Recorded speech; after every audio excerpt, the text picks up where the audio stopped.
Hello friends, welcome back to VOWIAS. Welcome to the discussion on daily MCQ. Today is 24th of January 2022 and now we are going to discuss 5 MCQs based on the current affairs. तो चलिए शुरू करते हैं. But before we begin, a small information. The PDF of the discussion will be available in our Telegram channel. The Telegram channel details are there in the description. Or else you can go to the Telegram and type VOWIAS in the search. Then you will get a channel with more than 12,000 members. You can join in that channel and download this document from there as well. Okay. Now let's quickly look at the first question. Consider the following statements regarding the Halodule universe. First one, it is a species of seagrass, that is the marine angiosperms. Second one, the seagrass is abundantly available in the Gulf of Mannar. You have to choose the correct option. A 1 only, B 2 only, C both 1 and 2, and D neither 1 nor 2. The correct option is C, both 1 and 2. So researchers have found a strong anti-cancer activity in the ethyl acetate fractions of the Halodule universe, which is a species of seagrass found in the coastal region of Tamil Nadu. The Halodule universe, which is a seagrass, it is found in the Gulf of Mannar. As we know, the Gulf of Mannar is the region between India and Sri Lanka, the southern part of the, you can say beyond this tip, this part between India and Sri Lanka, which is there. Okay, this region is known as the Gulf of Mannar. It is one of the important groups of the marine angiosperms, this Halodule universe, and it often lives submerged, that is below the water. Its usage, if we see, it can be used for a variety of therapeutic purposes like the wound healing, the fever, the stomach aches, muscle pains and skin diseases. Biomedical applications such as anti-cancer, anti-diabetic, anti-inflammatory, antifungal, antibacterial and antiviral activities are also there for this species. Okay, that is the importance of this. Okay, now let's go to the next question. The second question, consider the following statements with respect to the rooftop solar program. The rooftop solar program. First one, the aim of the scheme is to achieve a cumulative capacity of 40 lakh megawatt from rooftop solar projects by the year 2032. Second one, the scheme is being implemented in the states only by the DISCOMs. You have to choose the correct option. A 1 only, B 2 only, C both 1 and 2, and D neither 1 nor 2. So here the correct option is B 2 only. Because if you see the first statement, generally UPSC will be playing with the numbers. Even here also, in this question, this number is changed. It is 40,000 megawatts and not 40 lakh megawatts. And also the rooftop solar project, that means the target to achieve this 40,000 megawatt is by 2022 and not 2032. Who will want to achieve a target who will keep a target for 2032, that too with these kind of solar projects? The answer is no, right? So that's why even with some logic we can answer this kind of question. Okay, now let's go. Now just small information before going to next question. So here we have this rooftop scheme. The rooftop scheme is for the people to be able to access the rooftop solar plants very easily. And this project aims to achieve 40,000 megawatts from the rooftop of the houses by the year 2022. So in a grid connected rooftop or small solar voltaic panel, which is converted, you can say that this small solar voltaic panel has the DC power, and this is converted to AC using the power conditioning unit, which is fed to the grid. And this scheme is implemented by the DISCOMs. Okay, DISCOMs are the distribution companies, power distribution companies, and the Ministry of New and Renewable Energy is providing 40% subsidy for the first 3 kilowatt and 20% subsidy beyond 3 kilowatt and up to 10 kilowatt of solar panel capacity. Okay, so the ministry is giving a lot of incentives, and the scheme is being implemented in the states by the local electricity distribution companies, that is the DISCOMs. And the eligibility of the scheme is it has to be installed within the perimeter of the service connection, either on the roof or on the ground. The solar system is of the ownership of the consumer, and the premises of the solar installation is of the ownership of the consumer of the DISCOM or in the legal possession of the consumer. Solar cells and solar modules deployed in the solar rooftop system shall be manufactured in India only. So these are the various important things that we need to remember from the solar rooftop scheme. Now let's go to the next question. The Statue of Equality, this was in news recently, is dedicated to whom? A. Sardar Vallabhbhai Patel, B. Sri Ramanujacharya, C. Lord Buddha, and D. Lord Basaveswara. You have to choose the correct option, and the correct option is B. Sri Ramanujacharya. So Prime Minister Modi will be unveiling the world's second largest Statue of Equality in Hyderabad on 5th of February. The 216-foot tall statue is of the 11th century social reformer and Saint Ramanujacharya, who will be in the sitting position.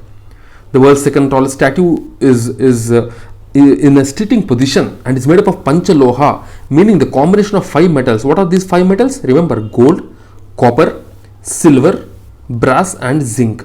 These are the 5 elements. These are the 5 metals which are used for making of this statue. And Sri Ramanujacharya, if you see, he is a saint from Tamil Nadu who is born in 1017 AD. He is the most respected Acharya in the philosophy of Sri Vaishnavism. He is also referred to as Ilaya Perumal, which means the radiant one. His philosophical foundations for devotionalism were influential to the Bhakti movement. He is famous as the chief proponent of the Vishishtadvaita sub-school of Vedanta. He wrote influential texts like the Bhashya on Brahma Sutras and the Bhagavad Gita, all in Sanskrit. Okay, these are the various information. Now let's go to the next question. The fourth question, consider the following statements. First one, the fringing reefs are found offshore on the continental shelf and always run parallel to the coastline at some distance. Second one, barrier reefs evolve and develop near the continent and remain close to the coastline and are the most commonly found reefs in the world. You have to choose the correct option. And in this question, the correct option is D, neither one nor two, because the definition of barrier reef and the fringing reef, they are reversed. The fringing reefs basically, they are the one who will be developing near to the continent and they remain close to the coastline. And the barrier reefs, they will be found offshore in general on the continental shelves and run parallel to the coastline at some distance. Okay, so they have reversed the definition. So correct option is D, neither one nor two. So recently scientists have discovered a pristine 3-kilometer reef of giant rose-shaped corals off the coast of Tahiti in the waters, and it is thought to be deep enough to protect it from the bleaching effects of the global warming. Okay, so that is why this was in news. And I've explained what is fringing reef and barrier reef already. Also, we have other things like the atolls, which are formed on the mid-ocean ridges. These are circularly shaped and elliptical and are surrounded by sea on all the 4 sides, which have shallow waters. And also these days we are seeing coral bleaching, that is because of the heat of the sun, because of the global warming. We are witnessing the corals, they are losing their color because of the loss of this bacteria called the zooxanthellae, which will be living in these kind of corals, right? Now let's go to the next question, the fifth question. With reference to cultural history of India, consider the following statements. First one, most of the Tyagaraja Kritis are devotional songs in praise of Lord Krishna. Second one, Tyagaraja created several new ragas. Third one, Annamacharya and Tyagaraja are the contemporaries. Fourth one, Annamacharya Kirtanas are devotional songs in praise of Lord Venkateshwara. We have to choose the correct option. A 1 and 3, B 2 and 4, C 1, 2 and 3 and D 2, 3 and 4. You have to choose the correct option, and if you see here, the first statement says Tyagaraja Kirtanas are devoted to Lord Krishna. This is the wrong statement, because Tyagaraja Kirtanas, Tyagaraja basically he has written all the Kirtanas which are devoted to Lord Rama and not Krishna. Okay, so the first statement is wrong. Second statement is right. And third statement, if you see, so first we will go to the fourth statement, which says Annamacharya Kirtanas are devotional songs in the praise of Lord Venkateshwara. This is also right. And the Venkateshwara Swami temple is located in Tirupati in Andhra Pradesh. Okay, so Venkateshwara is one of the form of Lord Vishnu. Okay, so on Lord Venkateshwara, these songs were written by Annamacharya. So third statement, if you see, it is given that Annamacharya and Tyagaraja are contemporaries. This is wrong. This is wrong, because Annamacharya is born earlier than Tyagaraja, almost 200-250 years earlier than Tyagaraja. So the third statement is wrong. And here the correct option will be 2 and 4. So B, 2 and 4 is the correct answer. Okay. So the same information is given here. Actually, recently, because of the COVID Omicron variant, the Tyagaraja Aradhana in the Tiruvayur has been reduced to just 1 day this year instead of the usual 5 days. The Tyagaraja Aradhana is the world's largest gathering of the musicians and music practitioners of this genre at any point of time. Okay.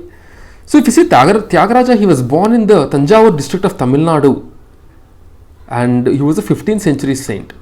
He was 15th century. Sorry, Annamacharya is 15th century saint. He was the 17th century saint, Tyagaraja.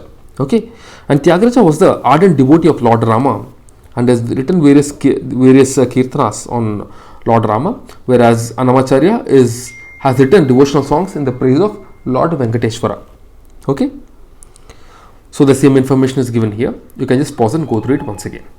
Okay, and guys, these are the 5 questions for the day. And before I leave, a small information: we are providing Vision monthly magazine summaries for just rupees 499. As we know, prelims is in June 2022. So for the prelims, what we need is the current affairs minimum from June 2021 to May 2022. So as we know, the current affairs are very important, and for this purpose what we are doing is we are bringing you these summaries of the Vision monthly magazines from June 2021 to May 2022. From Jan 2021 to May 2022. That means almost for 1.5 year current affairs we are providing. Okay, you can subscribe to these summaries by visiting our Telegram channel. The Telegram channel details are there in the description. Okay, so that's it guys from my side. I'll see you again tomorrow with 5 more MCQs. Till then, keep studying and stay tuned. Jai Hind.